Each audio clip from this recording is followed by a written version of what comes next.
भक्त भक्ति भगवंत गुरु चतुर नाम बपु एक, इनके पद वंदन किए नाशे विघ्न अनेक। श्री हरिजू आय विराजिए कथा रसिक हरिदास, तुम श्रोता भक्त माल के तब पद रज हम दास। तुम पाछे जो और हो श्रोता हैं रसखान, तिनके सकल मनोरथ पुरबहु श्री भगवान। बार बार पद बंदों श्री नाभा आभा ऐन, जिन काढ़्यो गाभा वेद को श्री भक्तमाल रस देन। प्रियादास जू के पद कमल बंदहु बारंबार, कीनी भक्ति रस बोधनी टीका अति सुख सार। चार युगन में भगत जे तिनके पद की धूरी, सर्वसु शिर धरि राखी हूँ मेरी जीवन मूरी। जो हरि प्राप्ति की आस है, तो हरि जन गुण गाय। न तरु सुकृत भुजे बीज ज्यों, जन्म जन्म पछिताय। भक्त दाम संग्रह करे, कथन श्रवण अनुमोद। सो प्रभु प्यारो पुत्र ज्यों, बैठे श्री हरि की गोद। बंदौ गुरुपद कंज कृपा सिंधु नर रूप हरि, महामोह तम पुंज जासु वचन रवि कर निकर। ठाकुर हमरे रमण बिहारी, हम हैं रमण बिहारी के। ठाकुर हमरे रमण बिहारी, हम हैं रमण बिहारी के। ठाकुर हमरे रमण बिहारी, हम हैं रमण बिहारी के। ठाकुर हमरे रमण बिहारी, हम हैं रमण बिहारी के। साधु सेवा धर्म हमारा, काम न दुनिया दारी से। साधु सेवा धर्म हमारा, काम न दुनिया दारी से। कोई भला कहे चाहे बुरा कहे, हम हो चुके रमण बिहारी के। कोई भला कहे चाहे बुरा कहे, हम हो चुके रमण बिहारी के। ठाकुर हमरे अवध बिहारी, हम हैं अवध बिहारी के। ठाकुर हमरे अवध बिहारी, हम हैं अवध बिहारी के। ठाकुर हमरे सद्गुरु प्यारे, हम हैं सद्गुरु प्यारे के। ठाकुर हमरे सद्गुरु प्यारे, हम हैं सद्गुरु प्यारे।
बिहारी के, ठाकुर हमरे रमण बिहारी, हमें रमण बिहारी के। साधु सेवा धर्म हमारा, काम न दुनियादारी से, साधु सेवा धर्म हमारा, काम न दुनियादारी से। कोई भला कहे चाहे बुरा कहे, हम तो चुके रमण बिहारी के। कोई भला कहे चाहे बुरा कहे, हो चुके रमण बिहारी के। हम हो चुके रमण बिहारी के, हम हो चुके रमण बिहारी के। हम हो चुके सद्गुरु प्यारे के, हम हो चुके सद्गुरु प्यारे के। हम हो चुके सद्गुरु प्यारे के, हम हो चुके सद्गुरु प्यारे। श्री रमण बिहारी लाल की जय। श्री अवध बिहारी लाल की जय। श्री राधा रमण लाल की जय। श्री नाभा गोस्वामी जी महाराज की जय। श्री प्रियादास जी महाराज की जय। परम पूज्य श्री सद्गुरुदेव भगवान की जय। उनके श्री परम पद महामहोत्सव की जय। परम पूज्य सद्गुरुदेव श्री जियर स्वामी जी महाराज की जय। उनके परम पावन स्मृति महामहोत्सव की जय। श्री सद्गुरुदेव भगवान की जय। परम पूज्य श्री महाराज जी की जय। परम पूज्य श्री ठाकुर जी की जय। सब संतन की जय। सब भक्तन की जय। सब विप्रन की जय। समस्त ब्रजवासीन की जय। जय जय श्री राधे। हरि शरणम भक्तवांछा कल्पतरु भक्तवत्सल शरणागत वत्सल भक्त चरित्रों के परम रसिक श्रोता भगवान श्री हरि की महती कृपा करुणा से हमारे ब्रजमंडल की शोभा वैष्णव जगत भागवत जगत की शोभा श्रीमद् भागवत के सचल विग्रह पूज्य श्री गुरु जी।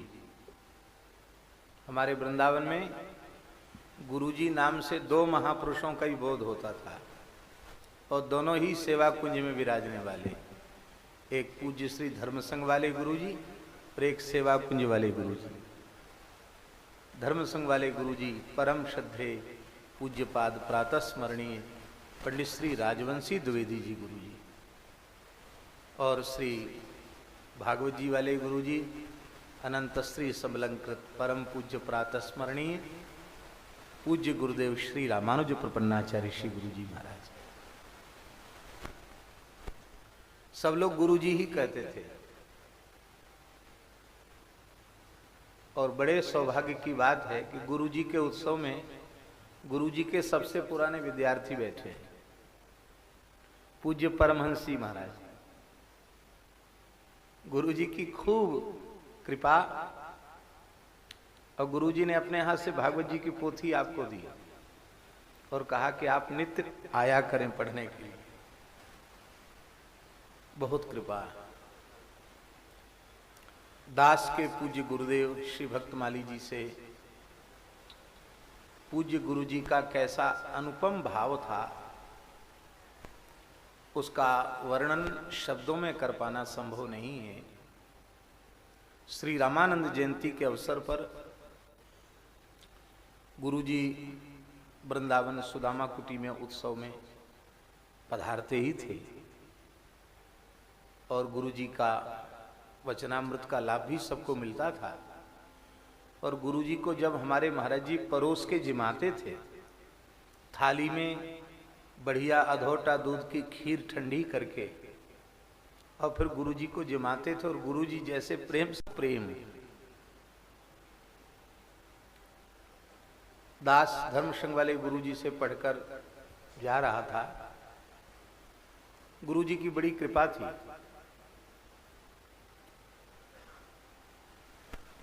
काशिका वृत्ति, प्राच्य व्याकरण, न्यास पदमंजरी सहित गुरुजी पढ़ा रहे थे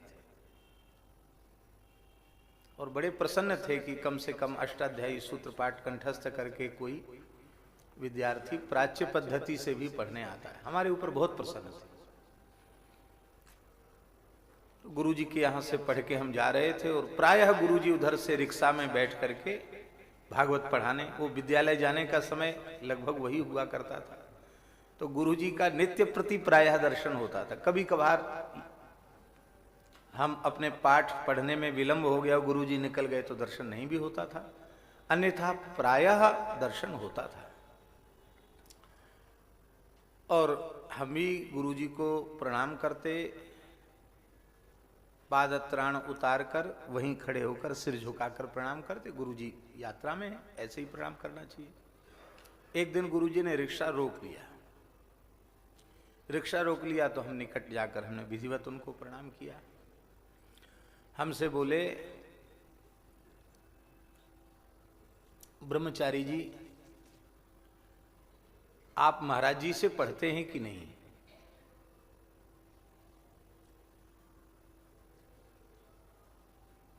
हम समझ नहीं पाए उनके कहने का आशय क्या है। हमने तो यही समझा कि महाराज जी से कोई ग्रंथ लगा रहे हो कि नहीं, यही आशय हमने समझा।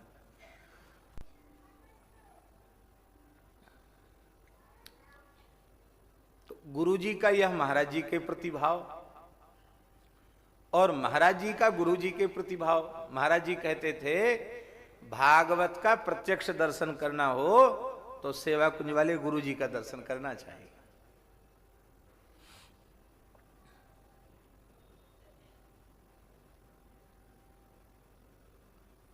चौरासी कोस की परिक्रमा में महाराज जी थे, गुरुजी भी थे। तो महाराज जी अपने हाथ में एक कमंडल जल, बड़े डिब्बा में, पीतल की एक डिब्बा था और एक थैला। तो सुदामा कुटी के बड़े पुजारी जी थे, पूज्य श्री रामचंद्र दास जी महाराज और पूज्य गुरुजी, और दोनों महाराज जी के साथ ही। तो गुरुजी ने महाराज जी से कहा,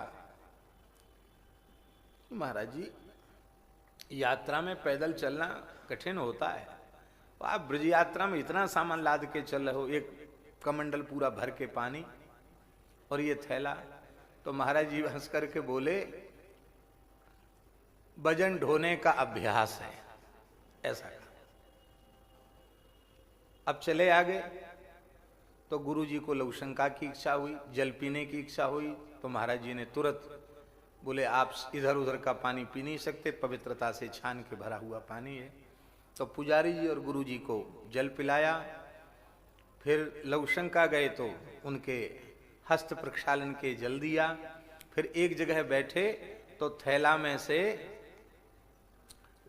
भुने हुए चना और अग्नि दीपक चूर्ण वो निकाला और एक एक यात्रा में जैसे लेने की विधि है, एक एक दोना दे दिया और उसमें दे दिया।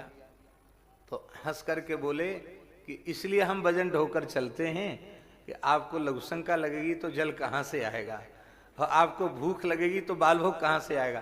क्योंकि महाराज जी आगे चल पड़ते थे, पहले उनको लेकर के चल पड़ते थे। तो गुरुजी कहते थे कि महाराज जी के स्वभाव में सेवा थी, सेवा का सहज अभ्यास। ऐसे पूज्य गुरुदेव के इस स्मृति महोत्सव में, परमपद महोत्सव में दास को सेवा करने का सौभाग्य प्राप्त हो रहा है। निश्चित ही श्री गुरुदेव भगवान की कृपा, और गुरुदेव भगवान की कृपा पूज्य ठाकुर जी के माध्यम से हो रही है। जैसा पूज्य रमण रीति वाले महाराज जी ने कहा कि उनकी कृपा के स्वरूप ही श्री ठाकुर जी हैं, और ठाकुर जी ही उनकी कृपा के स्वरूप नहीं हैं। हमारे और सभी संतों के अत्यंत वात्सल्य भाजन, चिरंजीव, आयुष्मान, भक्तिमान, शीलमान श्री इंद्रेश जी भी गुरु जी का ही प्रसाद हैं। गुरु जी के सत्संकल्प से ही इनका जन्म हुआ। हमें खूब स्मरण है, अयोध्या जी में महाराज जी बड़ी छावनी में कथा हुई तो वहां सनातन भगवान से गुरु जी ने कहा, दास उस पहली कथा में था, सनातन भगवान से गुरु जी ने कहा कि हमारे ठाकुर जी के यहाँ भागवत जी की सेवा अनवरत चलती रहे, इसके लिए हे किसी संत ने कहा कि गुरु जी सनातन भगवान के दरबार में जो मांगो सो मिलता है, कुछ मांग लीजिए। तो गुरु जी ने अत्यंत गदगद होकर कहा, हमारे ठाकुर जी के यहाँ भागवत सेवा की परंपरा निरंतर चलती रहे, इसके लिए एक पुत्र रत्न ठाकुर जी को दीजिए। और श्री अयोध्यानाथ भगवान ने, सनातन भगवान ने अनुग्रह करके चिरंजीव इंद्रेश जी को भेजा। और ये ठाकुर जी की बड़ी कृपा है। सामने प्रशंसा करना बहुत उचित नहीं है, लेकिन निश्चित ही आज गुरुजी अत्यंत आह्लाद का अनुभव कर रहे हैं इंद्रेश जी के रूप में, और पूज्य ठाकुर जी और हम सब तो बहुत आनंद का अनुभव कर ही रहे हैं। अपने मनोहर कंठ से जब आप गाते हैं, क्या कहना, शिष्यादिच्छेद पराजयम, पुत्रादिच्छेद पराजयम, और वे पुत्र भी हैं और ठाकुर जी के शिष्य भी हैं। और महाराज जी एक बड़ी विलक्षणता है, गुरु जी ने ठाकुर जी को जहां शरणागत करवाया, उनके स्वरूप का दर्शन करो, परम पूज्य श्री जीयर स्वामी जी और गुरु जी के स्वरूप का दर्शन करो, दोनों की छवि का दर्शन करने पर ऐसे लगता दोनों सहोदर भ्राता हूं। मुखाकृति लगभग एक जैसी। हमको तो लगता है कि शिक्षा गुरु के रूप में भी गुरु जी प्राप्त हुए, और जीयर स्वामी जगन्नाथपुरी मठ वाले श्री दीक्षा गुरुदेव के रूप में भी गुरु जी ही एक रूप से प्रकट होकर के ठाकुर जी को प्राप्त हुए। भागवत भक्तमाल की एकता है, इसमें कहीं से कहीं तक कोई संदेह नहीं है। जैसा कि पूज्य महाराज जी ने अपनी वाणी से हम सबको बताया,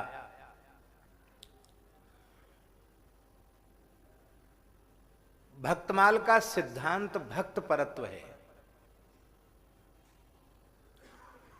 और श्रीमद् भागवत का सिद्धांत भी भक्त परत्व ही है। भक्तमाल में सर्वप्रथम नाभाजी ने मंगलाचरण के पद्य के रूप में 4 तत्वों का स्मरण किया, भक्त, भक्ति, भगवंत, गुरु, चतुर्नाम बपु एक, इनके पदवंदन किए नाशे विघ्न अनेक। 4 तत्वों का स्मरण किया। फिर 4 का अंतर्भाव 2 में किया, सब संतन मिली निर्णय कियो, मथि श्रुति पुराण इतिहास, भजवे को दोई सुघर कहरी कहरीदास। भक्ति और गुरु तत्व, इन दोनों का भगवान में और भक्त में अंतर्भाव कर लिया, क्योंकि भक्तों के प्रति भक्ति भगवान में है और भगवान के प्रति भक्ति भक्तों में है। भगवान भी कृष्णम वंदे जगत गुरुम, और भक्त ही गुरु होता है, विमुख गुरु नहीं होता, अभक्त अवैष्णव गुरु नहीं होता। इसलिए गुरु का अंतर्भाव भक्त में कर लिया। तो हरि और हरिदास, इन 2 में भक्ति और भगवंत, भक्ति और गुरु, इन दोनों का अंतर्भाव कर लिया। और इसके बाद फिर आगे केवल एक भक्त को कहा, तीनों का अंतर्भाव एक भक्त में कर लिया। श्री गुरु अग्रदेव आज्ञा दई, हरि भक्तन को यस गाओ, भव सागर से तरन को नाहिन आन उपाय। केवल भक्त में, और भक्त में भगवान भी हैं, भक्त में गुरु भी हैं, भक्त में भक्ति भी है, भक्त में सब कुछ है। ठाकुर हमरे रमण बिहारी, हम हैं रमण बिहारी के। ठाकुर हमरे रमण बिहारी, हम हैं रमण बिहारी के। साधु सेवा धर्म हमारा, काम न दुनियादारी से। साधु सेवा धर्म हमारा, काम न दुनियादारी से। कोई भला कहे चाहे बुरा कहे, हम हो चुके रमण बिहारी के। कोई भला कहे चाहे बुरा कहे, हम हो चुके रमण बिहारी के। ठाकुर हमरे रमण बिहारी, हम हैं रमण बिहारी के। ठाकुर हमरे रमण बिहारी, हम हैं रमण बिहारी के। जय जय श्री राधे। महाराज जी शिथिल स्वास्थ्य से भी इतनी देर विराजे, कितनी उनकी करुणा है, कितना वात्सल्य है। यही महापुरुषों के जीवन को निकट से देख करके सीखना है, अनुभव करना है। तो दास स्मरण कर रहा था, भक्तमाल और भागवत का सिद्धांत एक है। भक्त परत्व भक्तमाल का सिद्धांत है, और भक्त परत्व ही श्रीमद् भागवत का सिद्धांत है।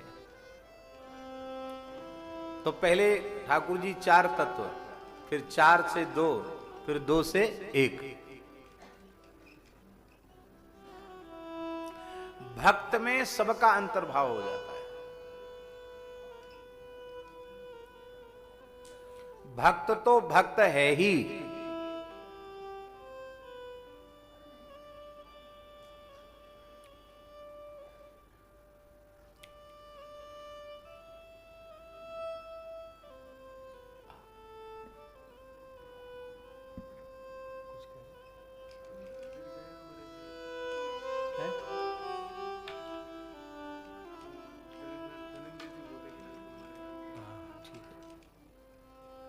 वैसे मोटी वाली घड़ी भी हमको कम दिखती है, ये तो बहुत छोटी है, लेकिन समय हो जाए तो आप संकेत कर देना।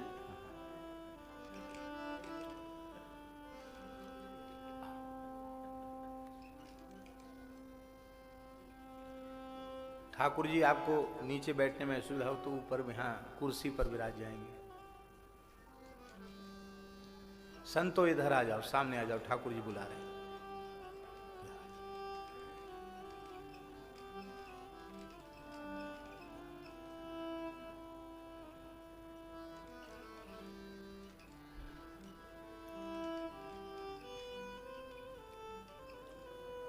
भक्त बहुत ध्यान से सुने। गुरु जी के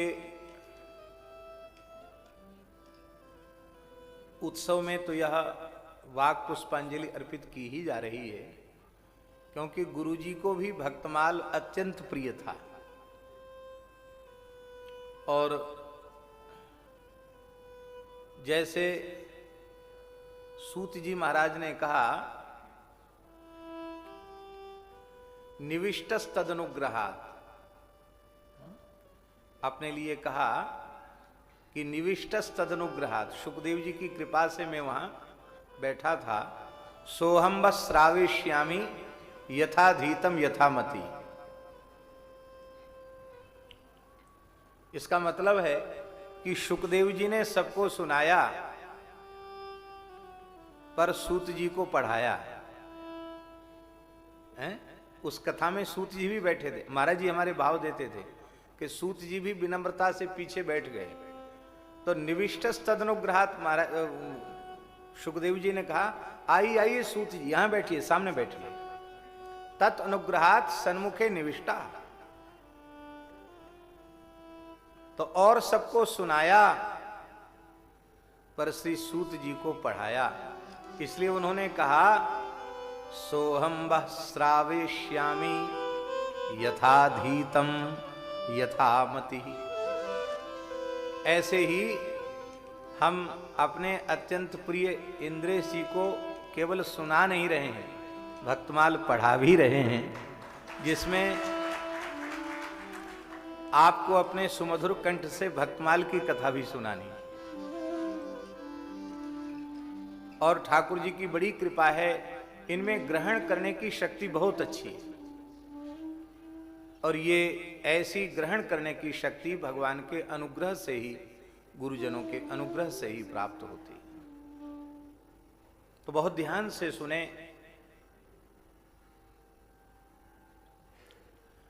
भक्त तत्व में भक्ति का, भगवंत का और गुरु का, तीनों का अंतर्भाव हो जाता है।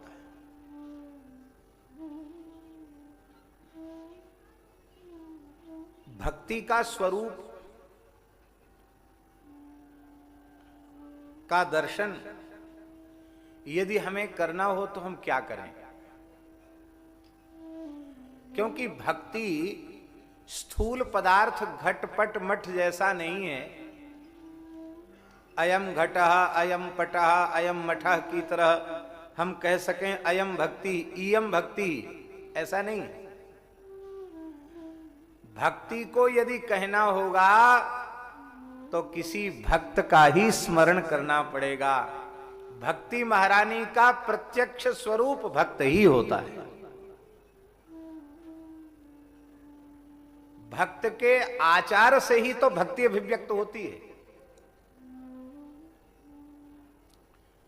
अब जो सात्विक भाव भक्त को जगेंगे, भगवान नाम श्रवण, भगवत चरित्र श्रवण के द्वारा या निरूपण के द्वारा, उन भावों की अभिव्यक्ति से ही तो बोध होगा कि इनके हृदय में भक्ति विराजमान है। इसलिए भक्त ही भक्ति का स्वरूप है। भक्त भक्ति और भक्त ही भगवंत का स्वरूप है। भगवंत का स्वरूप ही नहीं है। ठाकुर जी ने तो यहां तक कह दिया कि सबको मेरे स्वरूप में देखो, पर मेरे संतों को, मेरे भक्तों को मेरे स्वरूप नहीं, मुझसे कुछ विशिष्ट रूप में देखो। सातम सम मोही मैं जग देखा, सातम सम मोही मैं जग देखा, मोते अधिक संत करी लेखा, मोते अधिक संत करी लेखा, मोरे मन प्रभु अस विश्वासा, मोरे मन प्रभु अस विश्वासा, राम ते अधिक राम कर दासा, राम ते अधिक राम कर दासा, राम ते अधिक राम कर दासा, राम ते अधिक राम कर दासा। भक्ति का स्वरूप भक्तों के स्वरूप से ही प्रकट होता है। इसलिए भक्ति का प्रत्यक्ष विग्रह तो भक्त ही है। इसलिए भक्त ही भक्त, भक्त ही भक्ति और भक्त ही भगवंत। क्योंकि संत भगवंत में अंतर निरंतर नहीं, विनय पत्रिका में इनमें अंतर नहीं।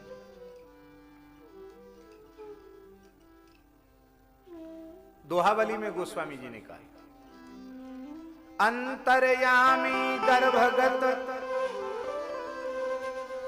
अंतर्यामी गर्भगत संत सुंदरी माही, तुलसी पूजे संत के दो पूजे जान।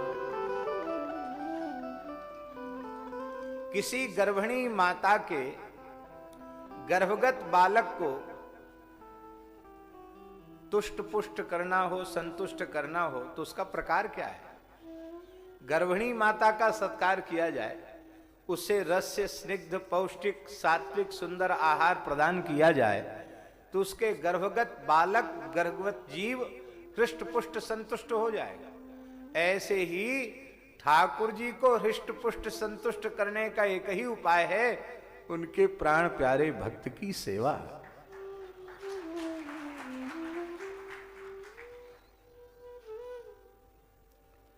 महाराज जी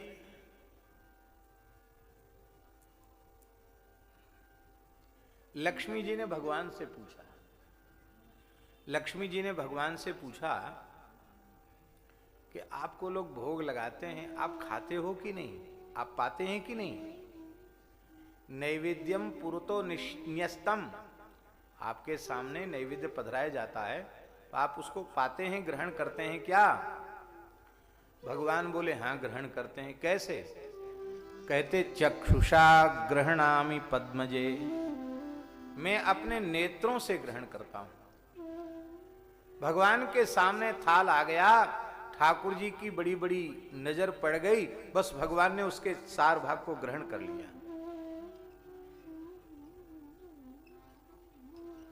ये उनकी अचिंत्य शक्ति है। आनन रहित सकल रस भोगी, बिनु बाणी वक्ता बढ़ जोगी, वो उनकी सामर्थ्य है। लक्ष्मी जी ने कहा आंख से तो स्वाद क्या आवेगा, स्वाद तो जिह्वा से ही आता है। मान लो आपके मन में स्वाद लेने की इच्छा हुई तो ठाकुर जी कहते जब हम साक्षात भोग लगाना चाहते हैं तो रसम वैष्णव जिह्वया, मुझे भोग लगाने की प्रत्यक्ष खाने की इच्छा होती है तो किसी वैष्णव की जिह्वा पर बैठ करके ही मैं स्वाद लेता हूं।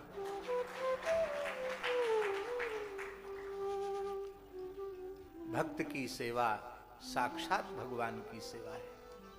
भक्त के तृप्त होने से भगवान तृप्त हो जाते हैं, भक्त के तुष्ट होने से भगवान तुष्ट हो जाते हैं।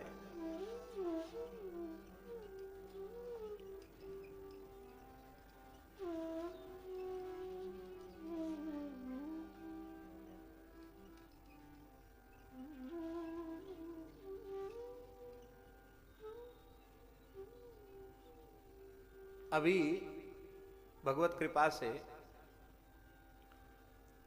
अगहन पूर्णिमा को ही पद्म पुराण का मूल पारायण पूर्ण हुआ। आज द्वितीया है, आज कोई नया पुराण आरंभ करना है। आज बहुत व्यस्तता हो गई, नहीं कर पाए। तो ठाकुर जी उसमें एक बड़ी विचित्र कथा, ये एक चक्रिक नाम के भील की कथा, इतनी बढ़िया कथा है, ग्रंथ से कहने के योग्य है, इतनी सुंदर कथा। चक्रिक नाम का भील, उसने एक ब्राह्मण को भगवान को भोग नैवेद्य अर्पित करते हुए एक वैष्णव को, ब्राह्मण को, भक्त को देखा तो उसने प्रेरणा प्राप्त की कि जो कोई उत्तम फल हमको जंगल में मिलेगा मीठा, उसको हम भगवान को निवेदित करेंगे। वन में भगवान नारायण की चतुर्भुज प्रतिमा थी, भगवान विराज रहे थे, तो वो जंगल में घूमता, शिकार करता हुआ, भील तो भील, तो कोई फल लेता, पहले उसको खाता। पद्म पुराण में लिखा है, बहुत मीठा होता तो रख लेता और कड़ुआ कसैला होता तो फेंक देता, वह भगवान के योग्य नहीं है।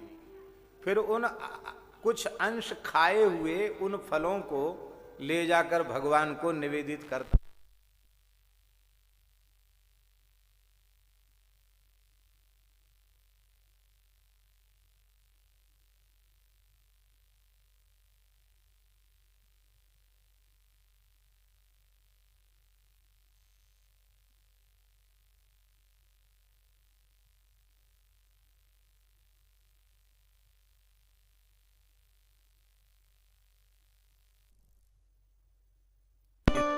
जय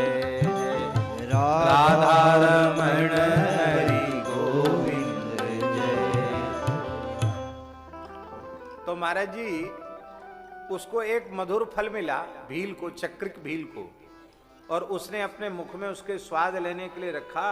वो फल चिकना था, वो स्वाद लेते लेते सटक के भीतर चला गया। अब उसको बड़ा बुरा लगा कि इतना मीठा फल भगवान को नहीं खिला पाए, मेरे पेट में जा रहा है। तो एक हाथ से उसने अपने कंठ को बड़ी जोर से दबाया, जिसमें वो यहां से उतर के नीचे न चला जाए, यहां पकड़ के रखा। अब बहुत प्रयास करने पर दम घुटने लगा, वो फल निकला नहीं। तो कुल्हड़ा उसके हाथ में था, उस कुल्हड़े से उसने कंठ पर प्रहार किया और प्रहार करके फल को निकाल लिया।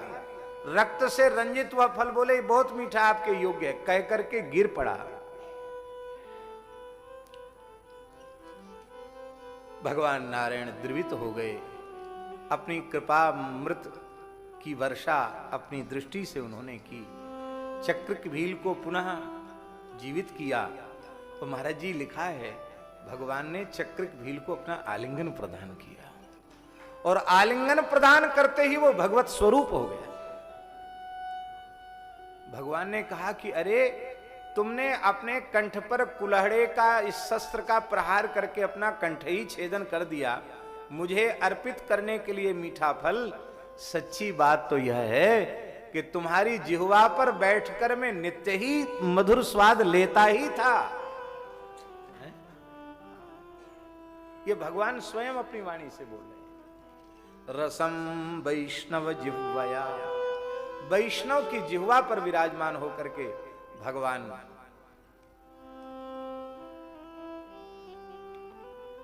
ग्रहण करते हैं। वैष्णव ब्राह्मण ये भगवान की विभूति है, इसलिए भगवान ने स्वयं कहा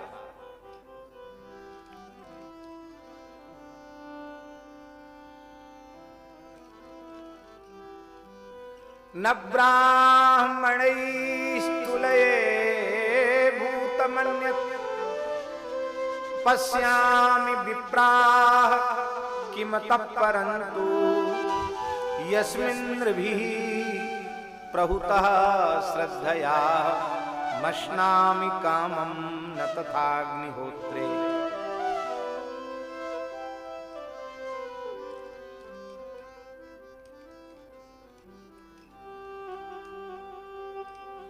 एक नई बात मिली है पद्म पुराण में, हमने पहली बार पढ़ी है, हमारे लिए नई है। उसमें लिखा है ब्राह्मण तो जन्म से ही वैष्णव ही होता है, ऐसा लिखा है। क्यों? बोले ब्राह्मण जो है वो विष्णु के विशिष्ट अंश से उत्पन्न हुआ है, इसलिए विष्णु का अपत्य विष्णु स्वरूप होने से वह वैष्णव ही है, ऐसा लिखा है। इसलिए ब्राह्मण की जिह्वा पर बैठकर भगवान स्वाद लेते हैं, संतों की, वैष्णवों की जिह्वा पर बैठकर भगवान स्वाद लेते हैं। भगवान को तृप्ति होती है। तो भक्त भी भक्त, भक्ति भी भक्त, और भगवंत भी भक्त, और गुरु भी भक्त। भगवंत भी भक्त। भगवंत भक्त कैसे है? पूज्य श्री सेवा कुंज वाले गुरुजी हम लोगों को बताते थे। गुरुजी अयोध्या जी की कथा में गुरुजी के मुखारविंद से दास ने स्वयं सुना, मुझे स्मरण है। गुरुजी ने कहा, बोले श्री कृष्ण भी भक्त ही हैं, भगवान तो है ही है, पर वे भक्त हैं। कहां लिखा है? तो गुरुजी ने उद्धरण दिया था, 10वां स्कंध उत्तरार्ध, बहुलाश्व राजा जनक और सुतदेव ब्राह्मण का प्रकरण। उसमें गुरुजी ने कहा था, एवं स्वभक्तयो राजन, एवं स्वभक्तयो राजन भगवान भक्त भक्तिमान, एवं स्वभक्तयो राजन भगवान भक्त भक्तिमान, उषित्वा दिश्य सन्मार्गम पुनर्द्वारावती मगात्। यहां सुखदेव जी ने भगवान को भक्त कहा। भगवान कीदृक भगवान, कैसे भगवान? बोले भक्त भक्तिमान भक्त भगवान। भक्तों में है भक्ति जिनकी, ऐसे भक्त श्री कृष्ण ने अपने दोनों भक्तों को संतुष्ट किया और फिर भगवान ने द्वारिका के लिए प्रस्थान किया। भक्त कहते किसको हैं? जिसके हृदय में भक्ति होती है उसको भक्त कहते हैं। सच्ची बात तो ठाकुर जी ये है कि जीव क्या भक्त होगा? सबसे बड़े भक्त तो ठाकुर जी ही हैं। अनंत अनंत भक्तों के साथ अनंत अनंत भावों का, अनंत अनंत रसों का, अनंत अनंत प्रीति का अकेले एक साथ निर्वाह कर लेते हैं। इतनी अचिंत्य सामर्थ्य और किसकी है? भगवान को छोड़ करके। हम एक साथ सबके साथ निर्वाह नहीं कर सकते।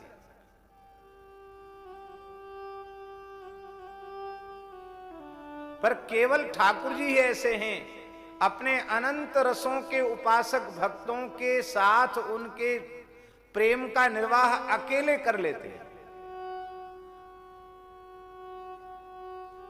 ब्रह्मा जी भी जिनके पुत्र हैं, उनको कोई पुत्र बनावे तो पुत्र बन जाते हैं, पौत्र बनावे तो पौत्र बन जाते हैं। वो शाश्वत जगत गुरु हैं, कृष्णम वंदे जगत गुरुम। पर कोई उनको शिष्य मान ले तो वो शिष्य बन जाते हैं, मित्र मान ले तो मित्र बन जाते हैं, पति मान ले तो पति बन जाते हैं। कहां तक कहें अपना सेवक के रूप में स्वीकार कर ले तो इन जगत नियंता जगत स्वामी को सेवक बनकर आने में भी संकोच का अनुभव नहीं होता। जीव में प्रेम करने की सामर्थ्य ही कितनी है। भगवान प्रेम के अगाध समुद्र हैं, इसलिए भगवान ही अपने भक्तों के साथ प्रेम का निर्वाह करते हैं। हम लोग तो बार बार फिसल जाते हैं, पर अपनी ओर से निर्वाह ठाकुर जी करते हैं। इसलिए भगवान सर्वोपरि भक्त हैं और भक्त ही गुरु है। अभक्त गुरु नहीं हो सकता है। भक्ति जिसके हृदय में विराजमान है वही भक्त है, और जो भक्त है वही गुरु है। इसलिए भक्त भक्त, भक्त भक्ति, भक्त भगवंत और भक्त ही गुरु। भक्त में सबका अंतर्भाव हो जाता है। और ठाकुर जी विचित्र बात है, भक्त की स्तुति भक्त कर रहे हैं।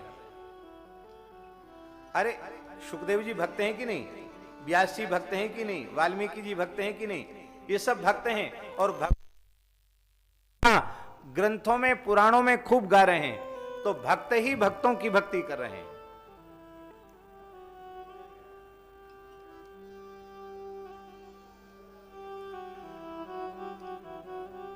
भगवान भी भक्तों की भक्ति कर रहे हैं, भक्त की स्तुति भक्त भी कर रहे हैं, और भक्त की स्तुति भक्ति भी कर रही है। जिन भक्ति महारानी के अनुग्रह से वह भक्त कहलाने का पात्र बना, वह भक्ति महारानी भी भक्त की स्तुति कर रही है। आप सब जानते ही हैं क्या कह रही है भक्ति। जयति जगति माया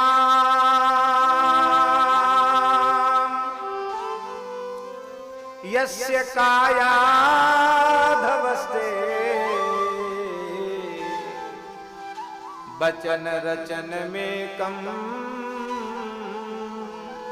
केवलम चाकलैया ध्रुव पदमपि यातो यत् कृपातो ध्रुवोयम सकल कुशल पात्रम ब्रह्मपुत्रम नतास्मि। अब देखो भक्ति भक्त की स्तुति कर रही है, नारद जी की स्तुति कर रही है, और भक्त भगवान की स्तुति कर रहे हैं, भगवान भक्त की स्तुति कर रहे हैं। अक्रूर जी के यहां भगवान पधारे। अक्रूर जी ने भगवान का आतिथ्य किया। एक कोपरा ले आए, स्वर्ण का थाल ले आए, सोने की झारी ले आए, बोले आपके चरण धोएंगे। भगवान ने कहा, अरे चाचा जी क्या कर रहे हो, हम आपके भतीजे हैं, आप हमारे चाचा हैं, और हम सदा आपको प्रणाम करते हैं, आप आशीर्वाद देते हैं, अपना वरदहस्त मस्तक पर पधराते हैं, ये आपका माथा तो सही है कि नहीं? आप क्या कर रहे हो? अक्रूर जी ने कहा, महाराज ज्यादा 3 2 5 मत करो, ये भक्त का घर है और आप भक्त वांछा कल्पतरु हैं। या तो ये कह दो कि हम भक्त वत्सल नहीं हैं, भक्त वांछा कल्पतरु नहीं हैं, तब आप जो कहोगे सो हम करेंगे। लेकिन अब भक्त के मन में जो जो मनोरथ हुए हैं, आपके ऐसे चरण धोएंगे, ऐसे आपको अर्घ्य निवेदित करेंगे, ऐसे पाद्य, ऐसे आचमन कराएंगे, ऐसे बाल भोग पधराएंगे, ऐसे राजभोग पधराएंगे, ऐसे चरण दबाएंगे, तो यहां आपकी नहीं चलेगी, यहां तो हमारी चलेगी। क्यों? क्योंकि आप घोषणा कर चुके हो, अहम भक्त पराधीनो यस्वतंत्र इव द्विज साधुभिर्ग्रस्त हृदयो भक्तैर भक्त जन प्रिया। आप कह चुके हो। ठाकुर जी मुस्कुरा गए, बोले अच्छा चाचा जी अपने मन की कर लो, तुमको जिसमें प्रसन्नता हो, और हम अपने मन से कुछ नहीं करे। भागवत जी में अक्रूर जी ने भगवान के चरणों का प्रक्षालन किया है, विधिवत भगवान का पूजन किया है, भगवान की स्तुति की है। अब भगवान बोले, चाचा जी आपने अपने मन की कर ली, अब हमको अपने मन की कर लें दो। हाँ जरूर, क्यों नहीं, करो, आप अपने मन की करो। तो जहां ठाकुर जी उच्च सिंहासन पर बिठाए थे ना, ठाकुर जी ने उसी सिंहासन पर अक्रूर जी को बिठा दिया। और जैसे अक्रूर जी ने भगवान का पूजन किया, ऐसे भगवान ने अक्रूर जी का पूजन किया। अब पूजन करने के बाद हाथ जोड़कर खड़े हो गए, और कई श्लोकों में अक्रूर जी की स्तुति की है। बड़े प्यारे भागवत जी के श्लोक।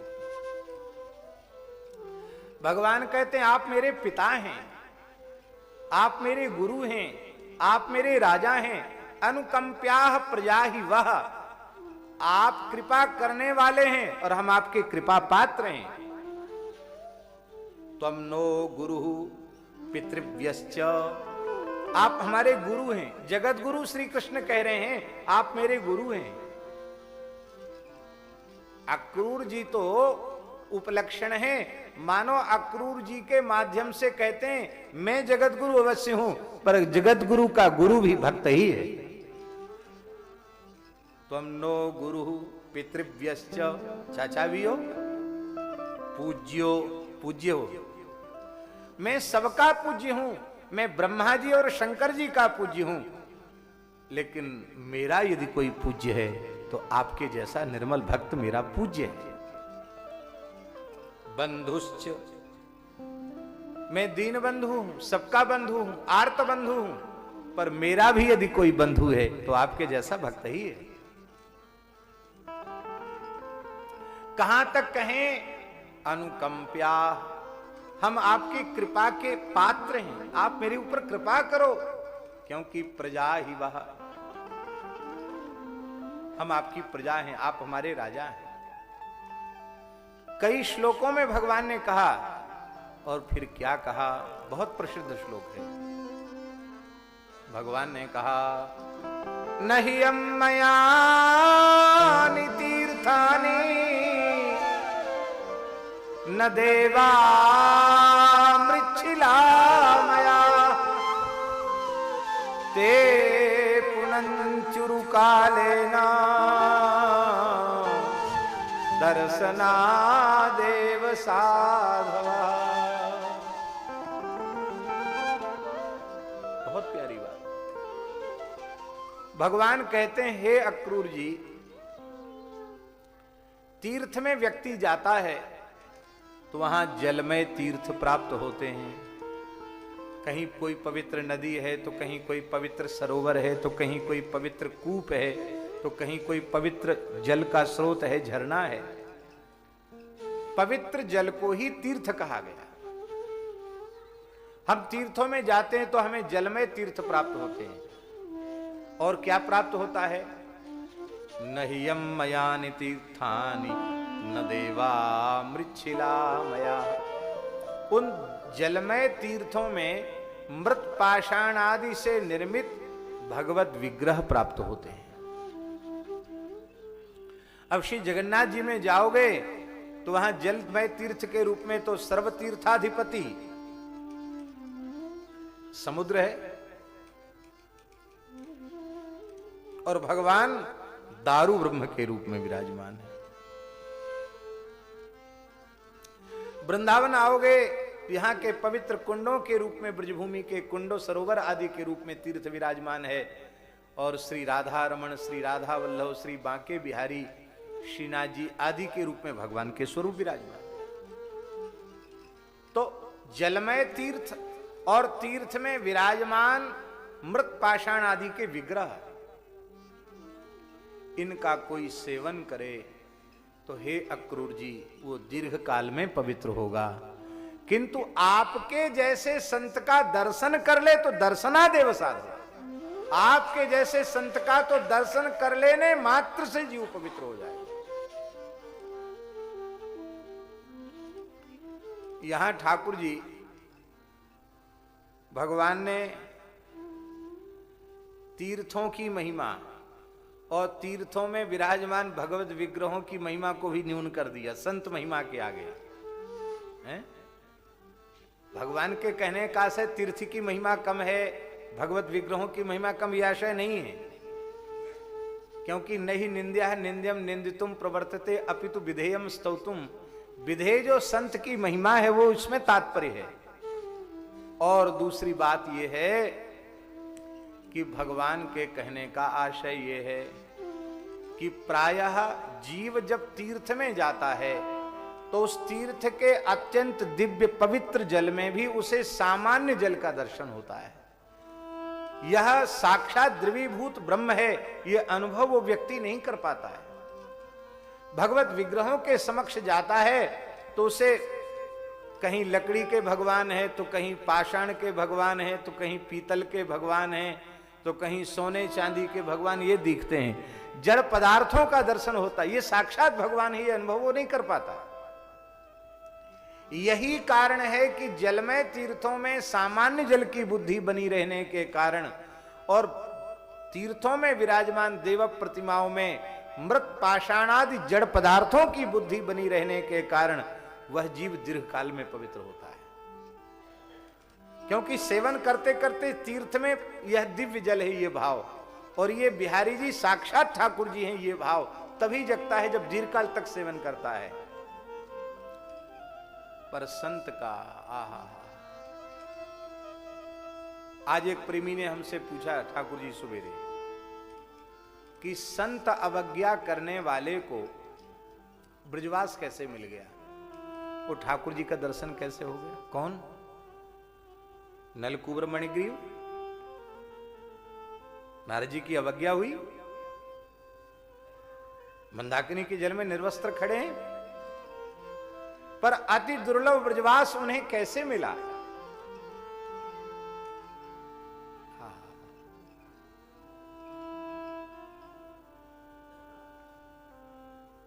तीर्थ का सेवन तो वे कर ही रहे थे,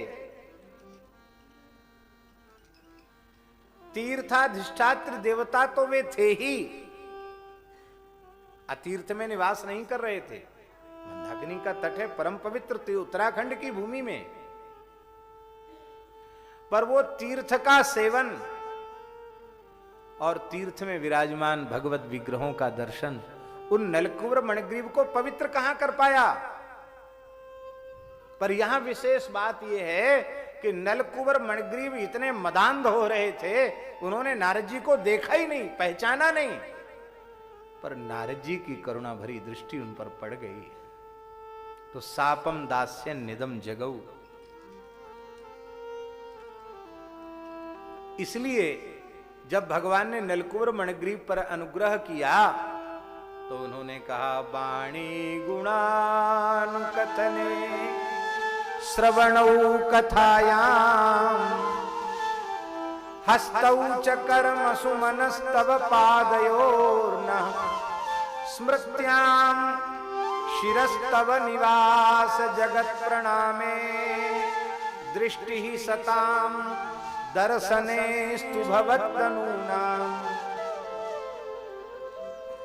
अंतिम पद सबसे महत्वपूर्ण है। भवत्तनूनाम सताम दर्शने दृष्टिरस्तु। आपके प्रत्यक्ष स्वरूप तनु शरीर, आपके प्रत्यक्ष श्री विग्रह जो संत हैं उनके दर्शन में हमारी दृष्टि लगी रहे। अरे उनको कहना यह चाहिए था कि हे बालकृष्ण लाल, आपकी यह कोटि कोटि कंदर्प दर्प दलन करने वाली मंजुल मूर्ति हमारे नेत्रों के समक्ष अहर्निश बनी रही, ये कहना चाहिए था। पर भगवान सामने हैं, निरंतर भगवत दर्शन की प्रार्थना न करके संत दर्शन की याचना कर रहे हैं। क्यों? उनकी समझ में आया हमने संत को नहीं देखा, संत की करुणा भरी पतित पावनी दृष्टि हमारे ऊपर पड़ गई, तो हमारे जैसे प्रमादी जीवों को जहां नरक में ठौर नहीं होना चाहिए था, हमें ब्रजवास मिला।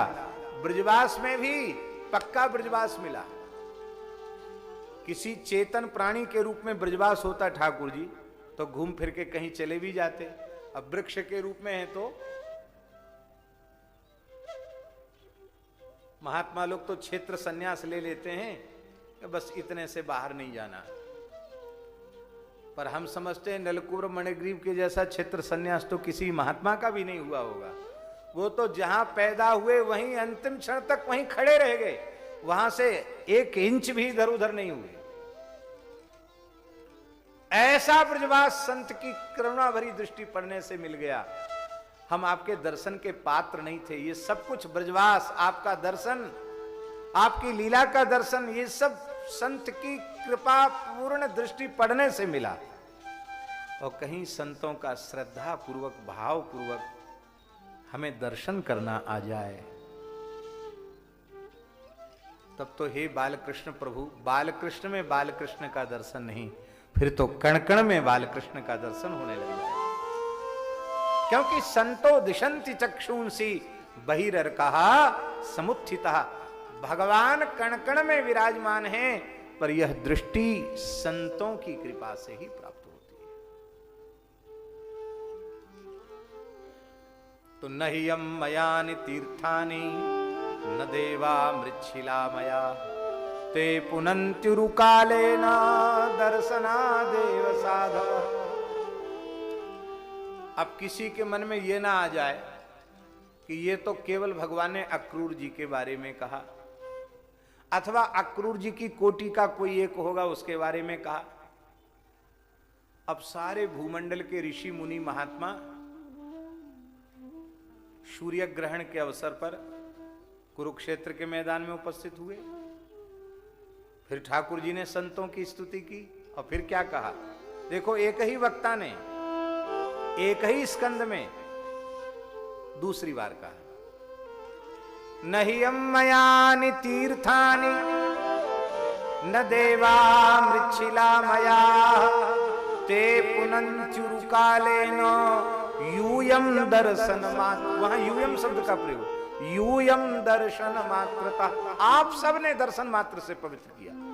मानो भगवान कहते केवल अक्रूर जी के लिए मत समझ लेना, जितने साधु ब्राह्मण हैं ये तो दर्शन से ही पवित्र कर देते।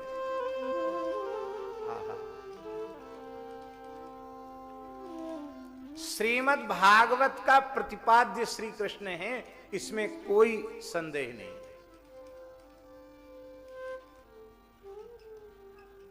और आदि मध्य अंत में श्री कृष्ण का ही मंगल स्मरण किया गया। सत्यम परम धीमहि आदि में, और सत्यम परम धीमहि अंत में, और सत्यात्मकम त्वाम शरणम प्रपन्ना मध्य में वस्तुतः श्री कृष्ण स्मरण ही है। इसलिए श्री कृष्ण स्मरण है। श्री जीव गोस्वामी पाद यहां एक बहुत सुंदर भाव अपनी टीका में दे रहे हैं। वे कहते हैं आरंभ में आप किसी देवतांतर का भाव लगा सकते हैं, अंत में भी कोई दूसरा अर्थ कर सकते हैं, पर गर्भ में भगवान देवकी के विराजमान हैं और देवता बार बार सत्य शब्द का आवर्तन करके स्तवन कर रहे हैं। वहां कोई संदेह का अवसर नहीं है कि परम सत्य के रूप में किसे प्रमाणित किया जा रहा है। तो जिन गर्भगत भगवान को 9 बार सत्य कह करके परम सत्य के रूप में प्रतिपादित किया जा रहा है, वही भगवान ग्रंथ के आदि में भी सत्यम परम धीमहि कहकर उनका स्मरण किया गया और ग्रंथ के अंत में भी सत्यम परम धीमहि कहकर स्मरण किया गया।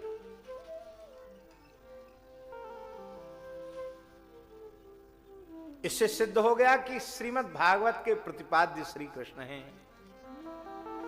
अच्छा चलो, प्रतिपाद्य का प्रतिपाद्य क्या है? श्रीमद् भागवत के प्रतिपाद्य श्री कृष्ण, कोई संदेह नहीं, पर श्रीमद् भागवत में प्रतिपाद्य का जो प्रतिपाद्य है, प्रतिपाद्य जो श्री कृष्ण है, वो किसकी महिमा का प्रतिपादन करते दिखाई पड़ रहे हैं? वे संत महिमा का प्रतिपादन करते दिखाई पड़ रहे हैं। इसलिए प्रतिपाद्य का प्रतिपाद्य संत होने के कारण श्रीमद् भागवत भी भक्तमाल ही है। ये बात जो महाराज जी ने कही वो इस व्याख्यान से प्रमाणित होती है। 2 बार भगवान वही कह रहे हैं। एक बात और है ठाकुर जी, यद्यपि हम ठाकुर जी के वचनों में अविश्वास या संदेह स्वप्न में भी नहीं कर सकते, न करना चाहिए, लेकिन हमारे ठाकुर जी बड़े लीलाधारी हैं। कई बार अपनी बात बदल देते कि नहीं बदलते? सही सही बताइए।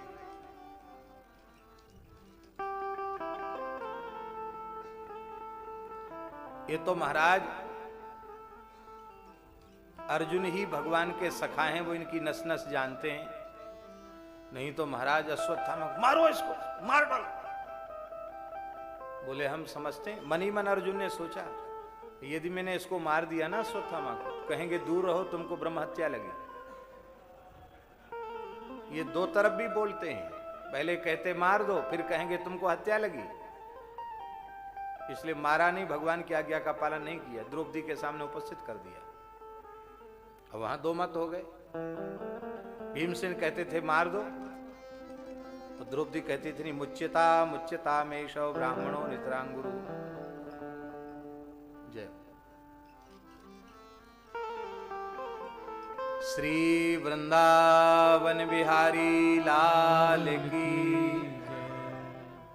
विराज।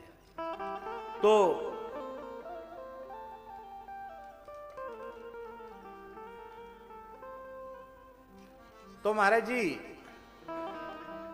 अब ठाकुर जी बोले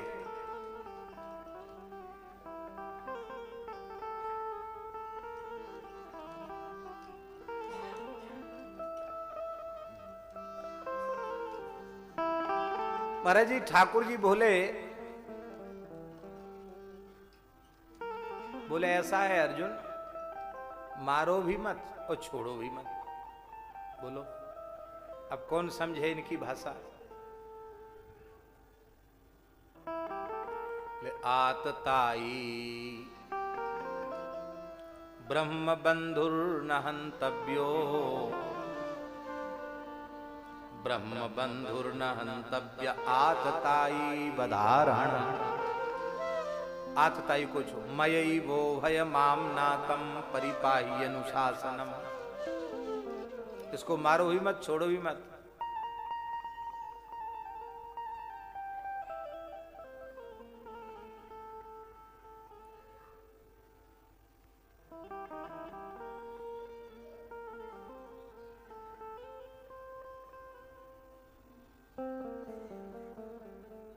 इसलिए तो श्री जी ने भ्रमर गीत में कहा किन्नु संदेह मस्मिन, इनसे क्या संधि हो, इनसे क्या समझौता हो। ये तो हर बार बात बदल देते हैं अपनी। अरे कोई बात को धनी होए, बातें तो कछु कही सुनी जाए, इनसे क्या कही जाए। ऐसे ही है। यद्यपि भगवान सत्य स्वरूप हैं, उनकी सब बात सच्ची है, पर अकेले भगवान कहें तो आधी सच्ची है, और भगवान का अभिन्न स्वरूप भक्त भी वही सिद्धांत कह दे तो परिपक्व सिद्धांत बन जाता है। ये एक विशेषता है कि 2 बार तो भगवान ने भक्त परत्व को कहा। नह्यम मयानि तीर्थानि न देवा मृच्छिला मया, ते पुनन्त्युरुकालेन दर्शना देव साधवा। और नह्यम मयानि तीर्थानि न देवा मृच्छिला मया, ते पुनन्त्युरुकालेन यूयम दर्शन मात्रतः। ये 2 बार ठाकुर जी ने कहा। और तीसरी बार भगवान के परम प्यारे भक्त वैष्णव शिरोमणि श्री शंकर भगवान ने कहा। क्या कहा? मार्कंडी जी के प्रसंग में, नहियं मयानि तीर्थानि न देवाश्चेतनोज्झिता ते पुनञ्चुरुकालेन यूयं दर्शन मात्रतः। वहां शंकर जी कह रहे हैं, हे मार्कंडी जी,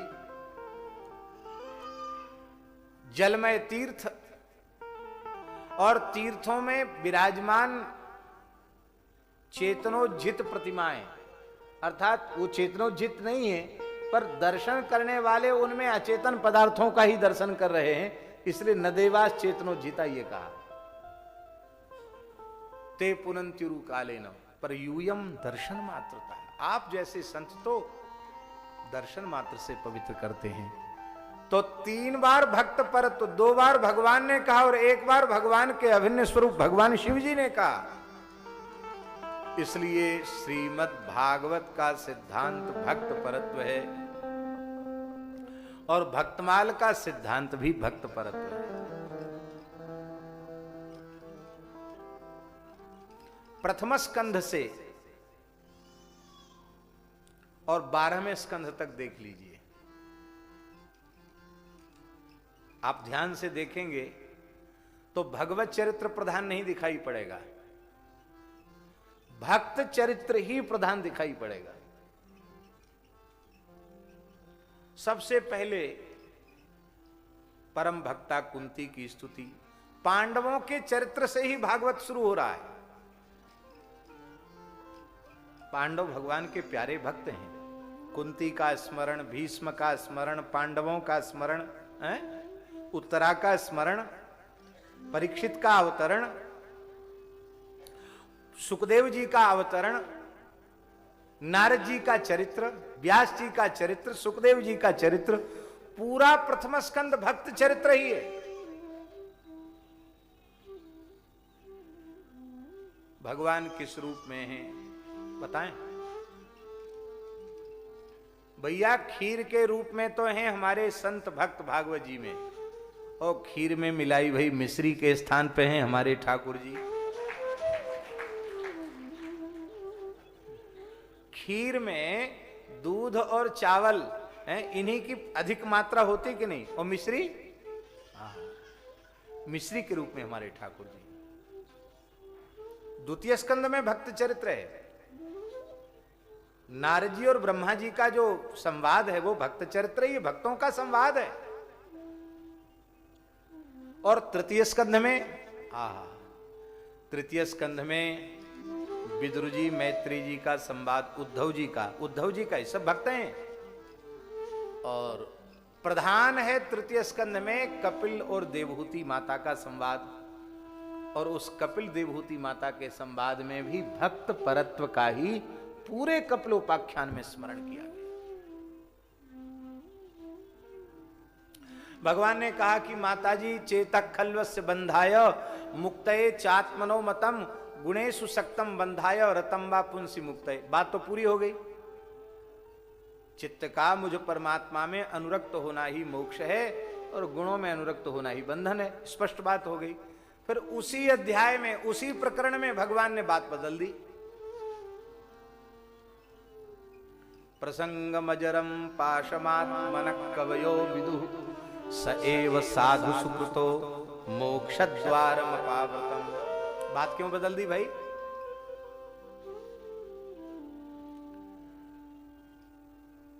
आपने कोई बात कही और आपको लगा कि नहीं नहीं ये बात तो इसमें यहां कसर रहेगी। लोग कहते हैं अति व्याप्ति हो गई, अव्याप्ति हो गई, तो आपको लगा कि ये तुमने ठीक नहीं कहा, इसमें थोड़ा हमें सुधार करना चाहिए। ठाकुर जी को लगा कि हमने ठीक नहीं बोला, हमें अपनी बात सुधारनी चाहिए। क्या ये बात गलत है? चेता खल्वस्य बंधाय मुक्तये चात्मनोतम गुणे सुसक्तम बंधाय रतम वा पुंसी मुक्तये। क्या गलत? बिल्कुल गलत नहीं, एकदम सही है। पर भगवान ने परिवर्तन क्यों किया? भगवान ने परिवर्तन इसलिए किया कि यद्यपि मैं सर्वगत सर्वरूप सर्वमय हूं, लेकिन इसके बाद भी मैं प्रत्यक्षानुभूति का विषय नहीं बन पा रहा हूं। आप सब हमारी भाषा समझ रहे हैं कि नहीं? मैं प्रत्यक्ष अनुभूति का विषय नहीं बन पा रहा हूं। क्यों? क्योंकि माया जवनिका छन्नम अज्ञाधोक्षजमव्ययम् न लक्ष्य से मूढ़ दृशा नटो नाट्य धरो यथा। कुंती माता जी कहती हैं, हे श्याम सुंदर, आपने अपने आप को माया के पर्दे में छिपा रखा है, इसलिए न दृश्य से मूढ़ दृशा नटो नाट्य धरो यथा। सूत्रधार को लोग नहीं देख पाते, कठपुतलियों को देखते हैं। ठाकुर जी को लगा मैंने तो अपने आप को माया के पर्दे में छिपा रखा है, लेकिन मेरे प्राण प्यारे संतों ने, उनमें तो माया का लेश ही नहीं, उनका तो सब काम बिना पर्दे का है। 2400 घंटे में किसी भी अवस्था में गुरुजी का कोई दर्शन कर सकता था। गुरुजी अहर्निश एक जैसे, जैसा पूज्य रमन रेती वाले महाराज जी ने कहा, कैसी रहनी थी गुरुजी की, और कैसा भाव था महापुरुषों के प्रति, महात्माओं के प्रति।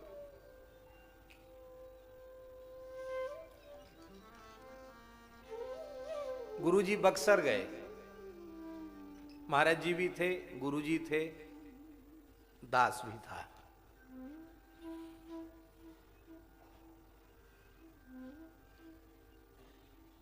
एक धर्मशाला में पूज्य बक्सर वाले मामा जी की कथा हो रही थी, भागवत जी की कथा। ये उत्सव के आरंभ के पहले की बात है, अगहन कृष्ण पक्ष की बात। तो मामा जी तो विनम्रता की प्रतिमा ही थे। गुरुजी आए, गुरुजी आए, गुरुजी की कृपा करुणा कीजिए, उन्होंने तो व्यासपीठ छोड़ दिया और एकदम जोर जबरदस्ती से गुरुजी को व्यासपीठ पर बिठा दिया। बोले अब तो गुरुजी कथा कहेंगे। अब गुरुजी आ गए, अब थोड़ी चेला जी बोलेंगे, तो गुरुजी बोलेंगे। और स्वयं जैसे ठाकुर जी बैठे ऐसे मामा जी बैठ गए सामने, हम लोग बैठे थे। अब गुरुजी ने बोलना शुरू किया। गुरुजी बोले, देखो भाई ऐसा है, आप हमारे अग्रज हैं और हम तो आपके अनुज हैं। उनको बड़ा आश्चर्य हुआ कि हम अग्रज कैसे, न तो आयु में अग्रज हैं और न किसी प्रकार से गुरुजी तो गुरुजी हैं, हम अग्रज कैसे और गुरुजी अनुज कैसे? तो गुरुजी हाथ जोड़कर बोले, आश्चर्य न करें, मैं द्विवेदी हूं और आप चतुर्वेदी हैं। बोलो भक्तवत्सल भगवान की। श्रीमन नारायण चतुर्वेदी। बोले आप चतुर्वेदी हैं इसलिए आप बड़े भैया हुए, और हम तो द्विवेदी हैं, द्विवेदी कुल में उत्पन्न हुए हैं, इसलिए हम तो भाई छोटे ही हैं आपसे। किसी बिना पढ़े लिखे से भी पूछ लो, भैया चौबे से दुबे छोटे ही हुए वो। बोलो वृंदावन बिहारी। कैसा गुरुजी में हम क्या कहें आपको, ठाकुर जी के सामने क्या बोले? ठाकुर जी ने तो उनकी पूरी कृपा को प्राप्त किया, पिया है उनकी कृपा को। हमें कोई संकोच नहीं है। श्री ठाकुर जी उनके परम प्रिय शिष्य ही नहीं, उनके परम प्रिय पुत्र भी। क्या ऐसा वात्सल्य कोई दे सकता है जैसा वात्सल्य गुरुजी ने ठाकुर जी को प्रदान किया? इन सब बालकों का सौभाग्य है, सब गुरुजी की गोद में खेले हुए हैं। हाँ,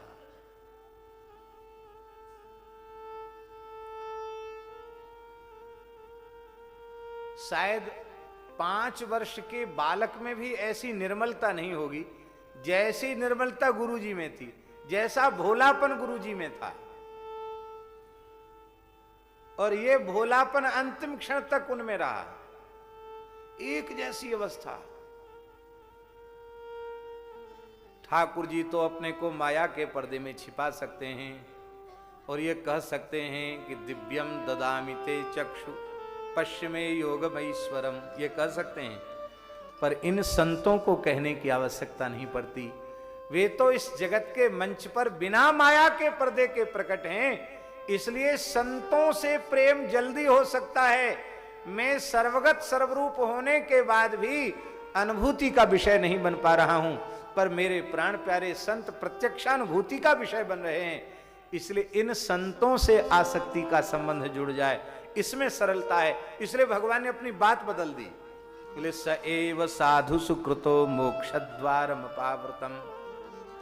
और फिर संतों के लक्षण बताए, तितिक्षव कारुणिका स्फ्रीद सर्वदेहिनाम अजात शत्रव शांता साधव साधुभूषणा मयि अनन्येन भावेन भक्तिं कुर्वन्ति ये दृढ़ाम मत्कृते त्यक्त कर्माणः त्यक्त स्वजन बांधवा मदाश्रयाः कथामृष्टाः शृण्वन्ति कथयन्ति च तपन्ति विविधास्तापानयितान् मद्गत चेतसा।